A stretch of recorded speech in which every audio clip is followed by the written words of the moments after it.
what if the Sex Pistols were Rockney pioneers? That's what we hope to find out on this week's What If, How, When, Why.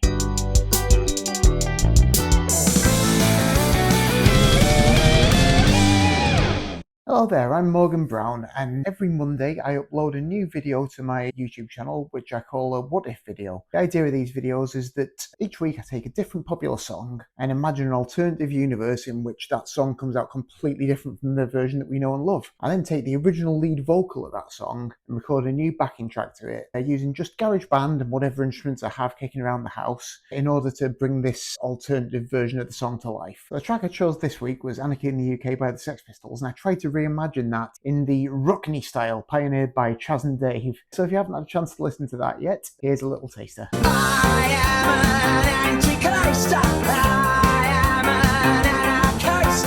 Don't know what I want, but I know how to get it. I want to destroy, possibly, 'cause I want to be anarchy. Now don't funny. So the Sex Pistols are a fun group to play what-if scenarios with, I always think. Mainly just because they made such an impact, but they were around for such a brief time. It was just a brief, bright explosion of a career in a way, that there are so many unanswered questions about what they could have accomplished if things had worked out slightly differently. You know, how would it have gone if it managed to stick together to record a second album? What would that have sounded like? Would that have changed the course of music? There's so many hypotheticals about what might have happened had things just gone a little bit differently with them. And at the same time, you can also hypothesize about what would have happened if there had been no Sex Pistols at all. There are certainly plenty of people who are of the view that the Pistols really were punk and that punk wouldn't have been a thing without them. I'm not one of those people. The Ramones existed, and there's plenty of other stirrings of punk type activity without the Pistols. And obviously in New York you had not just the Ramones but the New York Dolls, the Dictators, television, all these people working towards punky things. There was a whole Detroit proto-punk scene, you know, coming from MC5 and the Stooges through bands like Death. In Australia you had Radio Birdman and the Saints, so lots of people were working towards that kind of music. And Sex Pistols or not, that would have happened. What the Sex Pistols did bring to it was just that massive cultural impact, just the sort of shock and awe of this terrifying band with this unbelievable, obnoxious attitude that just crashed into the public consciousness. And I don't think anyone else would have quite done that, which obviously has just totally shaped the way everyone perceives punk. It's totally shaped the way punk has gone in the years since. So in that respect, they're absolutely crucial to punk as we know it. But it's interesting when you think about their legacy. Obviously they're massively influential, and there are certainly bits of their music that you can hear in subsequent generations of punk bands, but I'd argue that a lot of their peers actually musically have had a more lasting impact on popular music. If you think about the amount of bands that sound to some extent like the Ramones, for instance, if you think about the way the Damned ramped up tempos and aggression in 1978 on Machine Gun Etiquette, and how that affected the growth of hardcore punk and everything that came from that. You think about the Clash and their combination of the punk ethos with all these different things, from kind of Springsteen heartland rock through reggae and ska and funk and disco and all the different musical offshoots, all the different directions that suggested. You can probably see that a lot of their contemporaries musically made more impact than the Pistols did. There's not that many bands that sound that much like them. You know, some people affect a bit of a Johnny Rotten snarl, and I guess things like the oi scene with that stodgy meat and potatoes kind of mid-tempo punk sound probably owes a lot to the Pistols as well. But I think overall it's quite an odd sound that they made, and sort of not one that's been carried forward by as many bands as some of the other people who emerged at the same time. But yeah, I hope it doesn't sound like I'm slagging the Pistols off or slating them in any way. I certainly don't mean to do that. I mean, never mind the bollocks. is an undeniably brilliant album, massive part of my youth. I was a huge fan. Went to see them when they did the reunion gig at Finsbury Park, which was fantastic as well. I'm not a massive fan of John Lydon these days. It kind of typifies in a way how a certain strain of older punks have gone as they just get more conservative as they age. Just seems to exist to be a bit of a contrarian prick these days, which is kind of a shame. But I'm not going to deny the power of that band at their peak. They were awesome. And yeah, I'm happy for the other three getting to do their reunion gigs with Frank Carter at the helm these days as well.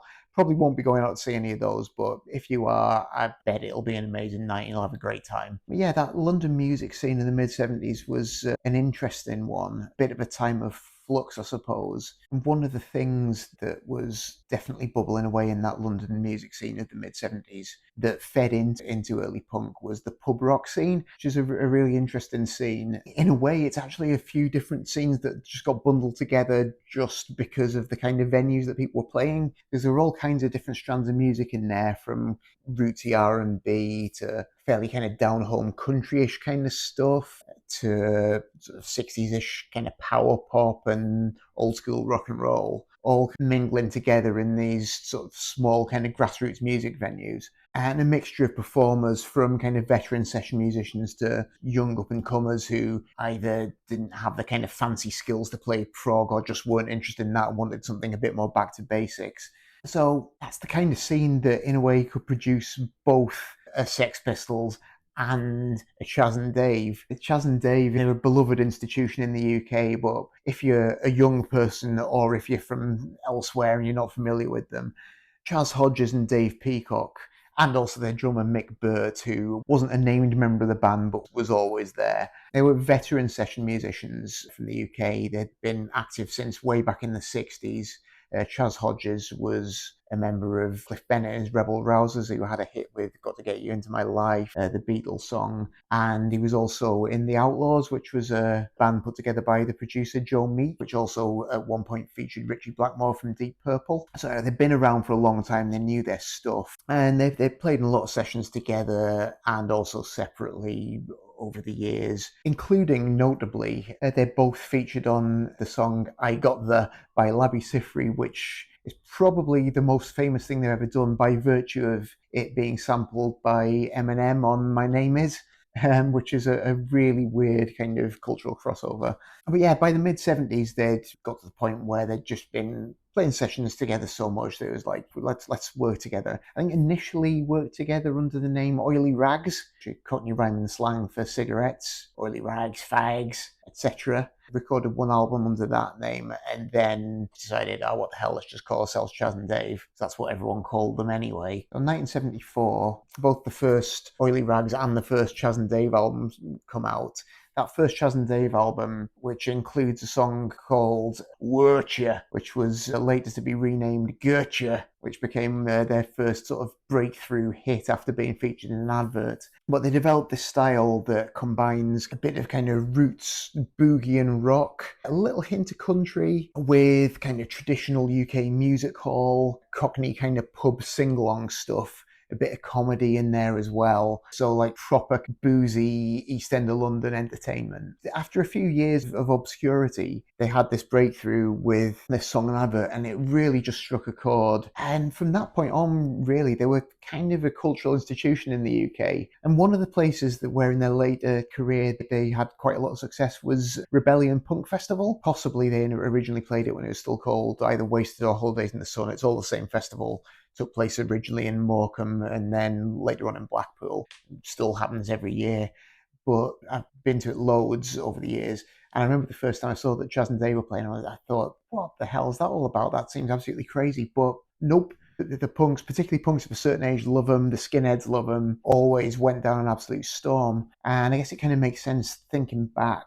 There's a certain amount of that East End pub culture in their music that coincides with some of the stuff that you hear in certainly a bunch of classic Oi and Proto Oi, the likes of Sham 69, especially if you think of Hurry Up Harry by Sham 69 with We're All Going Down the Pub chorus and that piano break. That's pretty much a Chas and Dave song, really. So there is a Chas and Dave punk link, which, you know, does kind of tie these things together. But what I wanted to do this week was just trace both those things kind of back to their mid-70s origins and just imagine how things could have turned out differently with a different set of circumstances. So my thought for this week's alternative universe scenario was, how about in 1974, if instead of accompanying his wife Vivienne Westwood to New York, as he did, where he saw the New York Dolls and started managing them, discovered the proto-punk scene, and then imported that back to the UK, if he'd just let Vivienne go to New York on her own and Malcolm McLaren stayed in the UK, so when he would have been hanging out in Max's Kansas City and CBGB's, instead he's just hanging out in East End pubs, and instead of seeing the New York Dolls, he sees Oily Rags, and he's really struck by this kind of melding of roots pub rock with music hall and Cockney pub sing-along humour. So,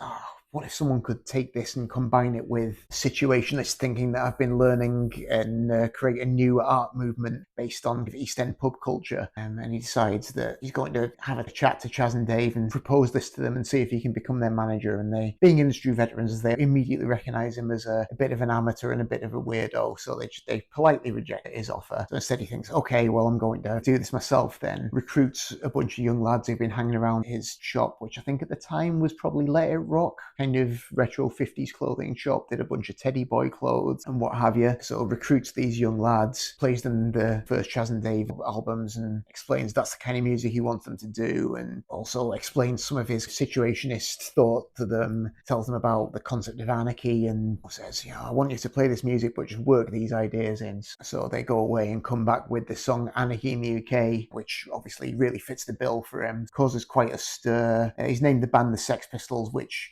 someone's told him is some kind of Cockney rhyming slang. I'm not sure what it's meant to rhyme with, but there you go. Causes a bit of a fuss, as it would in the UK press. And then their follow-up, which is entitled God Save the Bleeding Queen, gets them effectively banned everywhere. But in this reality, their raucous pub sing-along style catches on in the UK holiday resorts of the era, Butlins and end of the pier shows and stuff. So they find their niche there and manage to carve out a living for the rest of their career, just touring the holiday camps, which I thought was quite a pleasing thought. So my approach to transforming the Sex Pistols into a Chaz and Dave style band, as usual, the first thing I had to do was just get the isolated vocal, pop it into GarageBand, and then figure out what tempo it was going to go. I decided to speed it up a bit because Anarchy in the UK, although it's got a kind of snotty energy to it, it's actually pretty slow, and most of those old Chaz and Dave singles, certainly the hits, are quite perky, so I thought just speed it up a little bit, pop some drums on there. And one of the things that you hear Mick Burt doing quite a lot on the old Chaz and Dave records is he tends to keep a bit of a four on the floor kind of regular kick drum pattern going, which is pretty unusual. It's almost more of a disco thing that he's doing. So did that on this drum track, just tried to keep it nice and tight and restrained, just a few tasty little fills in there, but always with this kind of pounding four on the floor kick drum going underneath.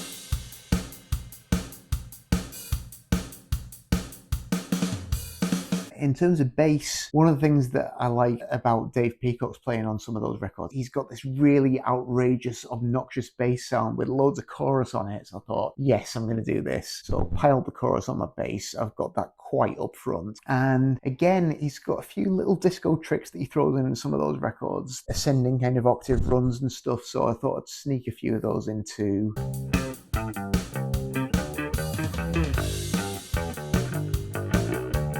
Obviously, I needed some kind of boogie-ish piano in there to go for that Chaz Hodges sound. As I've said before in these videos, I'm not much of a pianist, so that was quite a challenge, but I did both hands separately, because I've only got a little MIDI keyboard anyway. It's only about this big, so you can't really play two hands at once anyway, even if you wanted to. Spent quite a long time just trying to tidy that up to make it sound coherent. Hopefully, it has a bit of that boogie-woogie feel to it.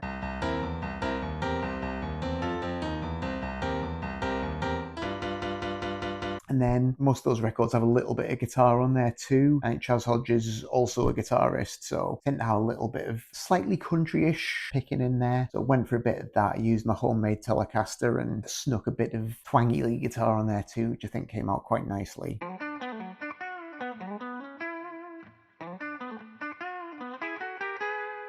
And I didn't want to overdo it with instrumentation, so I didn't put much else on there apart from a little bit of percussion. I think I snuck some cowbell on there as the song goes on, just to add another little element to it. And there's a couple of breaks, there's a little gap, and I just plugged those with some comedy sound effects, because there's always a bit of a comedy element to those Chas and Dave records. So I think we've got a boinging spring in one of them and a vintage car horn in the other. And then as a last touch, I just wanted to bolster the backing vocals that are already on there, just to give it a bit more of a Cockney pub sing-along feel. So there's a few extra voices I added on. Didn't worry too much about being in tune, just went for a bit of a daft Cockney accent and imagined I was singing along in some East End boozer. So hopefully it's got a bit of that Chas and Dave feel without completely removing the spirit of Pistols' original too. For a video, took some footage of the Pistols from, it might be Granada TV, way back in 76. Great performance at that. And then just blended it in with lots of old Super 8 film from 70s London pubs, and also just out and about around London, pearly kings and queens, just a bit of a snapshot of that era's London life, just to give it a bit of that atmosphere as well. So hopefully that adds to the experience somewhat and gives you a bit more of a feel of the time. So yeah, I don't know how anyone's going to take this one. Hopefully it was just a bit of a laugh, and it's fun to speculate about how that mid-70s London music scene could have turned out differently, give or take a couple of different decisions. Let me know what you think down in the comments. Also, if there's anything else you'd like me to try, any artists you'd like me to look at, any songs you'd like me to have a peep at, or any genres you'd like me to try my hand at, I will gladly take a look at any suggestions and see what I can do. If you did enjoy this video, please like and subscribe and check out my other stuff too. But otherwise, that's it from me for this week. So thanks very much indeed for watching, and I'll see you next time.